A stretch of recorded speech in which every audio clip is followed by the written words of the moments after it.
All right. Hi, everyone. Bleav in Bills. Adam Benigni, WGRZ TV. Sal Maiorana, Rochester Democrat and Chronicle. It is the offseason, but just a small piece of news dropped at the NFL honors. Josh Allen, Sal, after all that discussion, all that debate, a lot of it warranted, but I think you'd agree it got a little bit out of control. He is MVP after all. And I think I agree with what we had talked about leading up to it. He absolutely deserved that honor. Yeah. Good day to you, Adam, on a lovely, sunny, cold day. When is this ever going to end, by the way?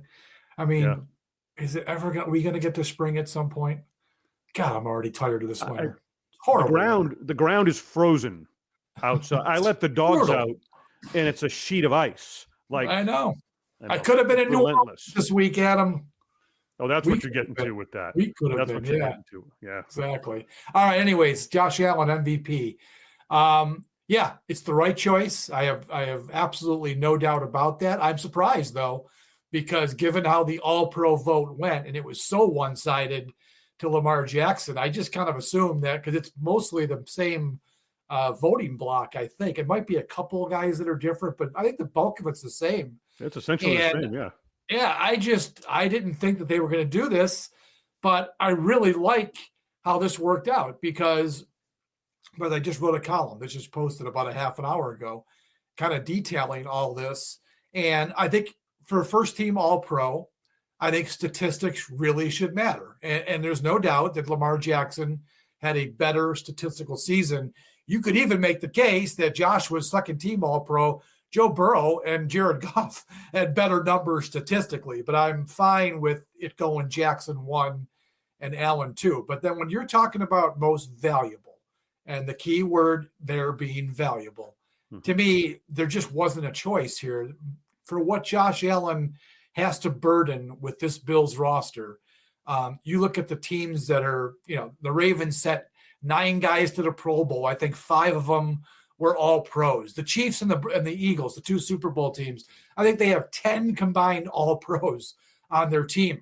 Josh is the only all pro on Buffalo's team. I just think that makes him the most valuable player when you look at what he did. Got 13 wins, a division title, 2 wins in the playoffs. They were 1 failed possession away from going to the Super Bowl. How can that not make him the most valuable player in the league? And I think they got it right this time. They did. They absolutely got it right. And they didn't get it right last year, Adam. They blew it last year because Josh was statistically the MVP, and we're talking about the same issues with the roster. He still had a roster that probably wasn't as good as Baltimore's on the whole. Now, granted, they didn't have Derrick Henry last year, but that was still a very good team. Obviously, Kansas City. I mean, they got it wrong last year. I'm glad that they got it right this year. Yeah, and did it in not unprecedented fashion, but it had been more than 2 decades since the vote sort of shifted like this in terms of one quarterback being first team All-Pro and the other being MVP. It was ESPN.com where I read, among other outlets, where first player in 21 seasons to win, Josh Allen, MVP, without being selected first team All-Pro. You have to go back to John Elway, when Joe Montana was selected first team All-Pro and Elway was MVP, and then Steve McNair when Peyton Manning was first team All-Pro. I mean, that's the caliber. But they shared it, though. I think they shared the MVP, didn't they? McNair and Manning? I Bleav that's shared. Right. This is the first time since Elway beat out Montana, which is, I think, 87 maybe? So we're talking more than almost 30 years ago since this has happened. So the point being that there was a shift when they voted Jackson, understandably for the reasons you suggested, I think, first team All-Pro, right? But then when it came down to offensive player of the year, that there was a shift within that voting block that went Jackson for that, and that elevated Josh to a much deserved. Well, actually, didn't Barkley get offensive player of the year? Yes, he did, but there were votes that shifted in Jackson's favor for that award. That was the dynamic that changed. That's why the split took place, where you have Allen as MVP and Lamar Jackson as first-team All-Pro. That's the dynamic of what went in. And so that's the mechanism, I guess, is my point, Sal, by which they ultimately got this right. I mean, I think this is as dead on as you can possibly get in terms of honoring and sort of defining each of those players' contributions to his respective teams. I agree. Go ahead and do your ad read, and we'll get back into it. Yeah, let's do it. Let's go Bet Online. Biggest weekend of the year is upon us, Super Bowl weekend, which means more updated odds and props for Super Sunday, hundreds of prop bets and exclusive in-game betting, everything and more to enhance your game day experience. The world's most trusted betting platform, your number one source for online betting. Bet Online. Game starts here. All right, a couple of other items now that we have the MVP discussion taken care of. Actually, before we move on, I just wanted to talk about Josh's reaction to it. I think there's something in that. I was very impressed with how he handled himself up there on the stage. And I know we had heard from him and we had talked about the fact that he really, quote, doesn't care about individual honors. And I understand that narrative and the point he's trying to make there, because he'd much rather be playing, Sunday against the Philadelphia Eagles. I understand all that, and the championship is the top priority. But I felt it's an obvious, and I don't fault him for this. In fact, I applaud him for it.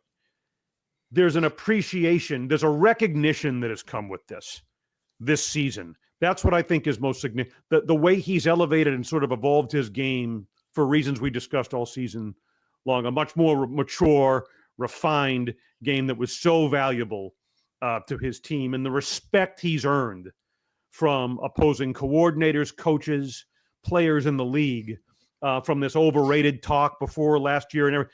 What he's become as an NFL quarterback, what he's arrived at, I think is sort of epitomized and recognized with this award. And I felt that from him as he made his remarks on the stage. Yeah, I mean, I think if somebody else had won the award, if Lamar had won the award, I mean, Josh would have accepted that. He knows, he pointed it out in his speech, which they all do, but he recognized the other four top vote getters that were all very deserving. I mean, Jackson, obviously, Barkley, running back hurts him, but what a season he had. Unbelievable. It's why the Eagles are in the Super Bowl is really Saquon Barkley. Goff was terrific in the regular season. They won 15 games. And then Burrow, I mean, Burrow's numbers were incredible, but what really holds him back is they didn't even get to the playoffs. So he recognized the greatness of those guys without being like, saying that, well, yeah, I was still better. I mean, he recognized how good these guys were. He's probably feeling pretty fortunate today when you look at the numbers, and where he sits. I mean, there was one number that I pulled up, Adam. He ranked 27th in the league in completion percentage this year. I mean, he was 14th in passing yard. I mean, his numbers were really not where we would usually see MVP numbers, at least in the past, right? His numbers were not great, but I think it really says something about the people who voted. They looked beyond the numbers. And I think a lot of times you have to do that when you're voting for these MVP, no matter what sport it is. It isn't always about the numbers. Look at the leadership that Josh Allen provides this Buffalo team, the burden that he shoulders in every single game. Look at the roster around him. He has no difference makers on offense outside of, I guess, Deion Dawkins and then maybe James Cook. And then on defense, there's no difference makers. He has to outscore teams most weeks because the defense really wasn't that good this year. That all has to factor into who your most valuable player in the league is. And I'm really happy that they did figure that out and they looked past Lamar's 41 touchdowns compared to 4 interceptions.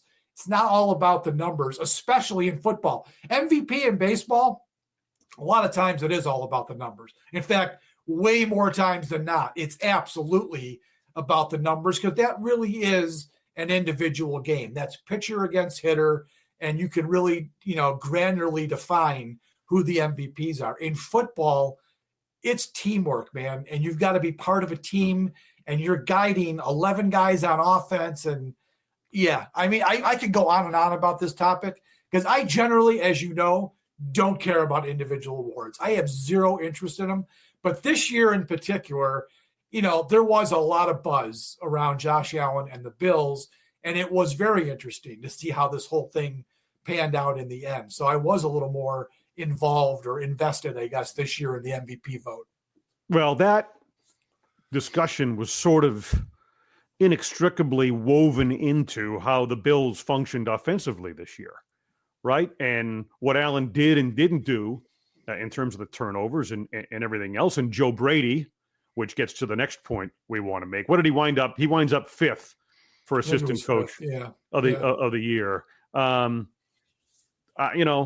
and DeMar Hamlin, I can see maybe the sentiment with Brady, although perhaps a little higher than that. But to me, how DeMar Hamlin over 2 years, since what you and I were in Cincinnati and both witnessed that night firsthand, and him collapsing, how he's not been honored as comeback player of the year is just, I can't begin to even get my head around that. Yeah, I mean, look, last year it was the obvious choice. I mean, it was just idiotic that Joe Flacco was chosen for that. And, the argument that everyone made, and I guess the voters made, is that, yes, DeMar Hamlin overcame near death, but he really wasn't a factor on the field at all for the Bills last year in 2023. He really wasn't. He played in 5 games.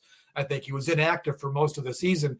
So I understand where they're thinking, but for Christ's sakes, he still made an NFL roster, still played on special teams in 5 games after nearly dying on the field. It was absurd that he didn't get it just for that. And Joe Flacco gets off his couch and leads the Browns to the playoffs. Big deal. I mean, what did he overcome? And then this year, you would think they would have amended that stupid decision, right? Because DeMar Hamlin did rise up and win the starting job at safety for the Bills. He played in, I don't know what it ended up being, 14 games, but whatever many games he played, he started in all of them, and he did contribute to a Bills run to the AFC Championship game. I don't know how you don't make amends and give him that award this year, and then you give it to Joe Burrow because he hurt his wrist in 23 and came back and didn't get the Bengals to the playoffs. That was your choice. And DeMar finished 4th. There were 2 other guys ahead of him. I forget who they were on the ballot. I mean, it's just silly. And I think part of it too, Adam, and I hate to say this because it sounds pretty crass, but I think people were just over the DeMar Hamlin story. I mean, it was obviously a huge thing, worldwide attention, exploded. And I think there's a lot of people that have DeMar Hamlin fatigue. So I can understand that. But still, when you get right down to the root of it, this guy overcame more and came back from more than almost any player in NFL history when you get right down to it. So that was kind of criminal that he didn't win. It's one of the most amazing stories in the history of sports. Yeah. And most impactful in terms of what it's done off the field, in communities, in CPR training. It's just incredible to me. I can't. This season was a continuation of what happened last year. The fact that he evolved back into a starting role. If you had told me going into this that Josh Allen had a better chance of winning MVP than DeMar Hamlin had of winning comeback player of the year, I would have said, no, I think you're kind of crazy. Because like I said, I thought Lamar was going to get it because of how the All-Pro ballot went. And I just assumed that the voters would even things out here for DeMar Hamlin and give him the damn award. And now we can move on from the story. And it went the other way. Josh wins MVP and Hamlin sits there wondering, do I have to be dead longer? Do I have to have the CPR not take place for another minute before I can win the award? It's just crazy to me. All right. Let's get into the Myles Garrett conversation. Oh, yeah, that happened this week, too. Yeah, the request for a trade from Myles Garrett, just on the heels of Brandon Beane saying that he would, look for game wreckers and, turn over every stone, and didn't have to turn over too many for that request to come down. Now, there's a lot of water that has to pass beneath the bridge for this to actually go down. There are questions as to, let's talk about, let's first go big picture, right? It's obvious the difference that he would make. They need sort of that level of impact player desperately up front from a defensive standpoint. And I feel like he's the kind of guy that, for example, is going to make a Greg Rousseau better, or an Ed Oliver. Just his presence kind of elevates everyone. And that's the biggest argument, I think, for given what they've lacked and one of the reasons they continue to come up short in these postseason scenarios and situations. I mean, I think Myles Garrett at his age in particular, I mean, there's every reason to get in line and do their absolute best to try and land him. Oh, absolutely. I mean, this is the Von Miller move from 3 years ago, only this guy is better, right? At that point when Von Miller was, 33, when the Bills got him, or he was going to be 33 that first season, he wasn't the same player that he used to be. And at this stage, Myles Garrett, who's 29 years old, is simply a better, more dominant player. So you acquire him now. Now you've got a true dominant defensive player, a guy who was defensive player of the year just last season, 2023, just an outstanding pass rusher. And yeah, this is the guy that Greg Rousseau needs on the other side. Because I think you and I spoke about it in our last show about Rousseau. To me, Rousseau feels like the kind of guy who, he's Phil Hansen to what Bruce Smith was, right? He needs Bruce Smith. Phil Hansen was terrific because Bruce Smith was over there. This would be the same thing. If you would get a guy like Myles Garrett on this team, Greg Rousseau becomes, I think, a really, really good player, maybe even a great player.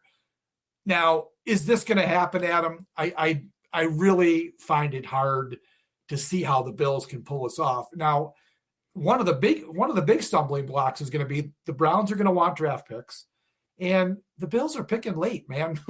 This is not they can send them a first round pick. Hell, they can send them next year's as well. But the Bills are going to be picking 30th this year and, hopefully 32 next year, but probably in that 28 to 32. Those first round picks really aren't all that valuable when you get right down to it for what the Browns need in a major rebuild. You could get creative and send them a bunch of seconds and thirds and whatever. But now you're really depleting your draft capital by doing that to get one guy. So that's a stumbling block for the Bills. Obviously, you could throw some players in. Hell, you could even throw Greg Rousseau in. Maybe make the trade with Greg Rousseau involved in it. I don't know who else the Browns would take off your roster, but I think it's going to be really tricky for Beane to pull that one off because, like I said, the biggest thing would be the draft capital. I don't know that the Browns are looking for a pick in the late first round in this year and next year's draft. So I don't see that happening. I think the more realistic pursuit might be Trey Hendrickson in Cincinnati, who has 1 year left on his deal. They've got to pay Jamar Chase. They've got to, Joe Burrow wants him to pay Higgins, but they're probably not going to do that. So what happens with Hendrickson? He might be the more realistic guy. Max Crosby, also a guy you can aim for, but he's kind of made it clear since Pete Carroll got hired, all of a sudden he's excited about being with the Raiders now. So he might not be so willing to move anymore. He's got 2 or 3 years left on a deal. So it's going to be an awful tough thing. Beane spoke about it at his press conference, how you can't just, go out there and get these guys. They're hard to come by, and it's going to be hard for Beane to put together a package, I think, maybe to get all three of these guys. Yeah, and when it comes to the Browns too, I'll just kind of follow with this question, and it's more of I question this. First of all, I think it's going to take 2 quality first-round picks this year and next to even be in the discussion, right? Maybe a player like Rousseau, it's an excellent point, but teams will be lining up, and I agree with your point on the draft capital and the haul. And in light of that, right? How willing? I mean, I think if the Browns had a preference, they'd move him out of conference. Don't you think? Yeah, they'd send him to the I think they would like to do that. I mean, it's better than trading him in your division, but yeah, they probably would want to move him out of the conference too. That I ain't even mentioned salary cap, Adam. If you're going to acquire Myles Garrett, you're going to have to sign him to an extension. And I know Spotrac had it at I think it was 4 years, $140 million, so $35 million a year. Where is Buffalo going to find the room with all the other guys that, they would like to extend, some of their own guys? I don't know. I mean, people say their salary cap's not real. Dude, the salary cap is real. And that would be another major obstacle. I'm not quite sure where they can find the room to do it. So we can get excited about it, and it's cool that he requested the trade, but I just don't see it. If the Bills had $80 million in cap space, yeah, maybe like the Commanders have about that. The Patriots have that. They could definitely, with the draft pick that they're picking, what are they picking, like top 5 or something, whatever it ended up being. I mean, that's a team you look at and say, man, they can put a package together. I just can't see how the Bills can do it. No, good point. All right, Sal Maiorana, that takes care of the latest news. We will be back weekly, and I think we'll be back next week to really begin charting the course for the offseason. For I've had a couple of questions from listeners of this show. When are you guys? We're going to try and keep it going on a weekly basis, and as news breaks, and obviously Josh winning the MVP qualifies as that. So that's the latest edition, Bleav in Bills. Sal Maiorana can continue to read his work in the Rochester Democrat and Chronicle. And I am Adam Benigni. We continue with Sports Talk Live Buffalo Monday nights at 7 o'clock on Channel 2 all the way through June. So the season ends, but the coverage continues. Sal, thanks as always, man. Okay, man. Good talking to you, Adam. All right. Good talking to you. Thanks for being with us, everybody. And we'll talk to you next week after the Super Bowl. This is Bleav in Bills.